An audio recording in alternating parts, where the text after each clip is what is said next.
Mas é engraçado, é gente boa, tal.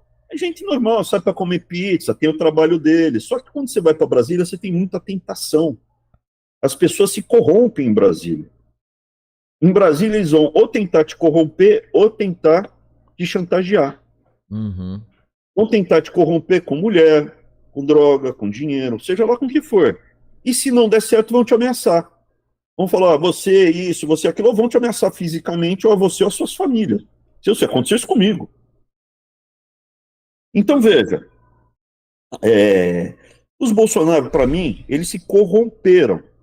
Eles não eram como o Lula. O Lula, para mim, é uma entidade, é um cara realmente que nasceu para fazer o mal. O Lula é uma pessoa que, para mim, nasceu com um desvio. Ele tem todo o potencial. É porque ele sofreu quando ele era pequeno. Pô, o meu avô paterno foi para campo de concentração.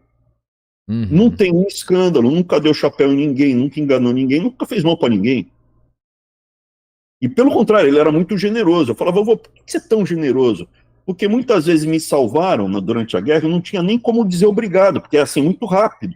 Então é a forma que eu tenho para agradecer. Agora, o Lula, ele fala do calango, que não, eu comi o calango. É mentira que ele comia o calango. É mentira. Sabe por que é mentira? Porque ele foi para Santos com 7 anos de idade. E em Santos não tem calango. Então, esse calango que ele comeu, que ele fala tanto, não tem. E ele é rico há 60 anos. Então, eu tenho uma. Você acha que o Lula já é rico desde a época do sindicato ali? Que ele era sindicalista? Logo no sindicato. Quando ele era sindicalista, ele já estava rico já?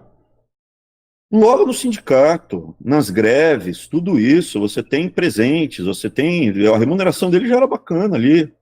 Ele já estava farmando já ali, era já. uma pessoa importante, vamos lá, né? Hipoteticamente, não estou falando que é o caso do Lula, mas hipoteticamente, pelo mundo, existe, ou no sindicalismo, essa coisa do líder sindical. Provavelmente não é no caso do Brasil, porque o Brasil não é tão corrupto assim, mas o sindicato, ou o sindicalista, aqui nos Estados Unidos, por exemplo, tem muito de máfia. Ele faz a greve e chega para o dono da fábrica e fala assim, ó, para acabar a greve, você tem que dar um aumento de 3%, mas para mim é uma mala de dinheiro. Para mim é um carro. Então, hipoteticamente, cada vez que tinha uma greve ali da Ford, imagina, não aconteceu isso. Eu sei, isso é só nos Estados Unidos, aqui não é assim não. Eu já vi falar que aqui não é assim mesmo, não. Então, cada um dos líderes sindicais saíram com um Corcel 1 nas greves da década de 70, ou da Volkswagen saiu com Fusca, ou depois ia ganhando mais coisa de outras. Então é isso, gente.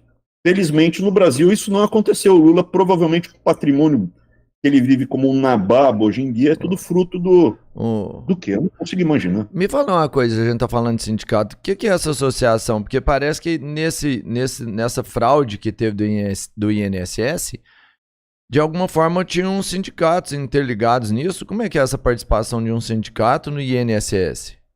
Vamos falar da fraude.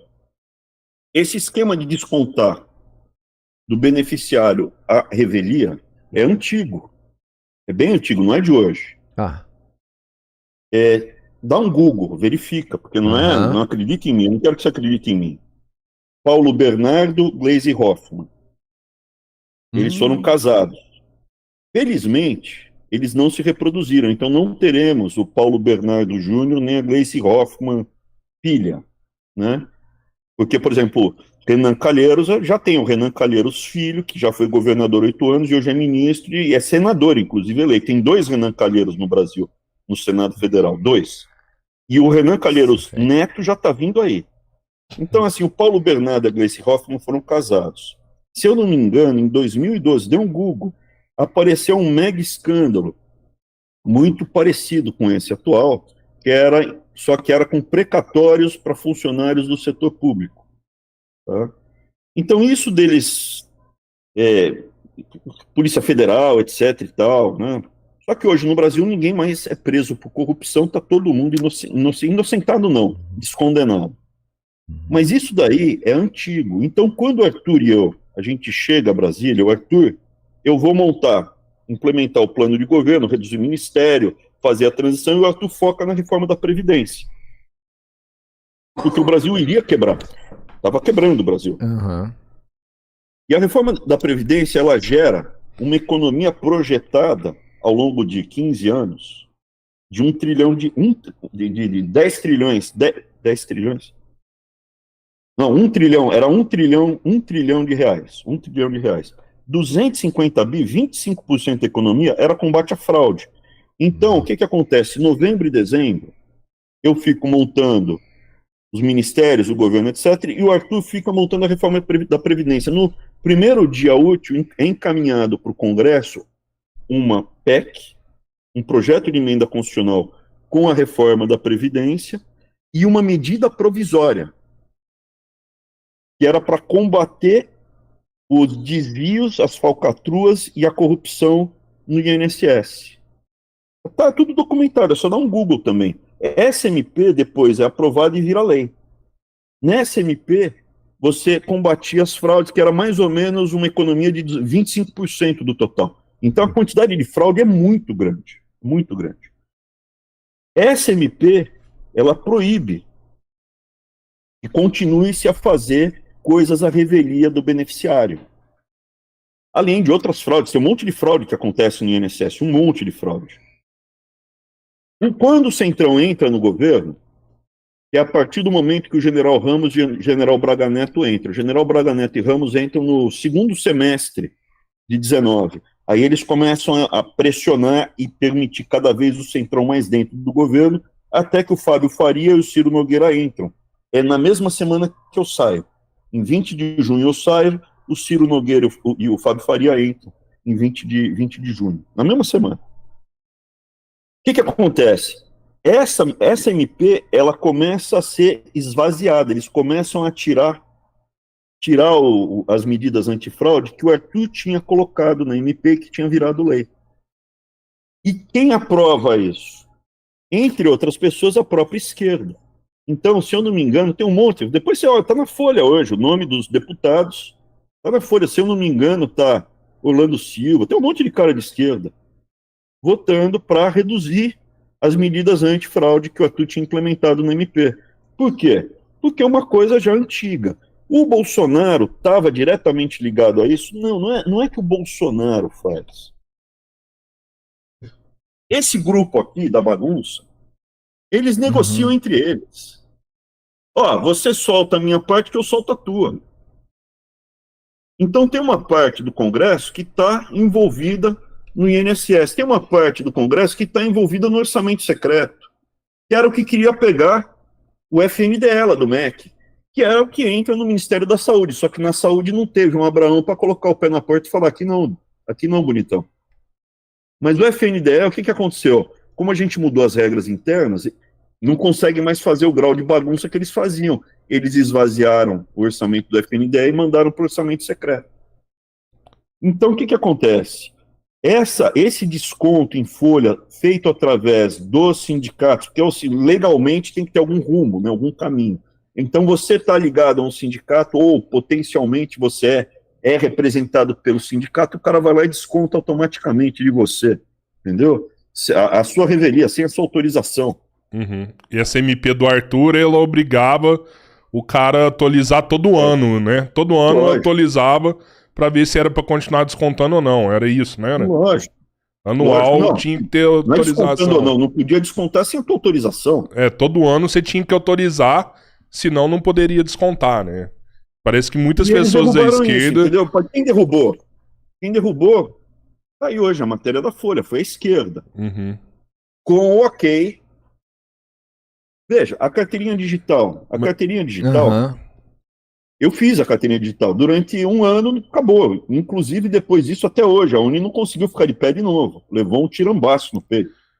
Eu processei e ganhei do presidente da Uni lá, por ter me ofendido. Falou que eu tinha... Ele falou que eu tentei arrancar o apartamento da minha mãe. Né? Falou uma coisa assim, não foi apartamento. Falou... Aí o que aconteceu? Minha mãe já tinha morrido há 20 anos, né? Falou abertamente ali no meio. Uma deputada do PCdoB também falou, só que ela falou dentro do plenário e ela tinha imunidade parlamentar, então não posso processá-la. O que eu não entendo é que quando o Arthur monta um MP dessa, já tinha conhecimento do que acontecia no INSS. Se a gente for olhar historicamente também, o INSS ele vem sendo saqueado desde quando era INPS. Né? Castelo Branco ali já tinha um escândalo. Boa. Em 66 já tinha escândalo com o INSS. Depois teve escândalo com o Banestado também. Pessoal saqueando o INSS. Então já é conhecido isso dentro de Brasília. Né? As pessoas não entendiam como, mas já é conhecido. Rodrigão, o infeliz do Deodoro da Fonseca, o general Deodoro da Fonseca, ele dá o golpe da República, pega a caneta de presidente e fala, olha, a partir de hoje eu sou marechal e quero ser chamado de generalíssimo. Qual foi a primeira ação com a caneta de presidente na mão? A República começou com a primeira ação da República. Qual foi que ele assinou? Não sei, falei. Puta. Tem nem noção. Aumentou o próprio salário. Verdade. Algumas coisas nunca mudam, mano. Não, mas assim, eu entendo que isso está no nosso DNA. Uma violência, a República, o Exército. O que a gente descobriu? O que vai? Isso é mérito meu e do Arthur, porque a gente está alertando, a gente tem sido a voz principal que alertou. Uhum. O Exército Brasileiro é a espinha dorsal dessa República de Deodoro, mas não o soldado. São os generais. E os generecas são de família, não todos, existe um pequeno grupo de generais honrado, mas quem controla o Exército são famílias que estão lá desde 1889. Não é possível, Abraão. Ou a família do Fernando Henrique. O bisavô dele estava no golpe da República. Aliás, queria matar, fuzilar a família real. Era um dos mais radicais. Não, a gente... Diz outro nome. O atual presidente do BNDES, que está quietinho, na moita. Quando está sem barulho nenhum, rapaz, fica com medo. Quem é o atual presidente do BNDES? Quem que é? Não tô ligado. Não sei quem que é. Tá quietinho. Aloysio Mercadante. Lembra do Aloysio Mercadante? Nossa, Mercadante, lembro mais. Deve estar fazendo grandes negócios lá. Tá quietinho. Família de militares, generais. Quando o Cid agora, ele manifesta, ele dá uma chorada, né? Porque o Cid, ele foi sacana comigo, Cid. Eu vi quão sacana ele foi na troca de mensagens que vazou. Ele pela frente parece ser um cara, disse amigo, tá aí por trás, estava macetando, né? Mas então eu fico à vontade até para dar essa tripudiada, porque o Cid desmaiou, chorou, e uma das vezes que ele chorou, ele falava que eu tinha que ficar quietinho, que eu não podia cacarejar, tinha que deixar os caras fazer as coisas lá no meio, na troca de mensagens, né? Aí o Cid, quando ele cacarejou, ele falou, eu vou ser o único da minha família que não virou general. O meu bisavô era general, meu avô era general, meu pai era general, e agora? É isso. A gente não tem essa dimensão. As famílias que saquearam o primeiro escândalo da República, feito pelo Rui Barbosa, escândalo pesado, encilhamento, foi com a família Mayrink. A família Mayrink é rica até hoje.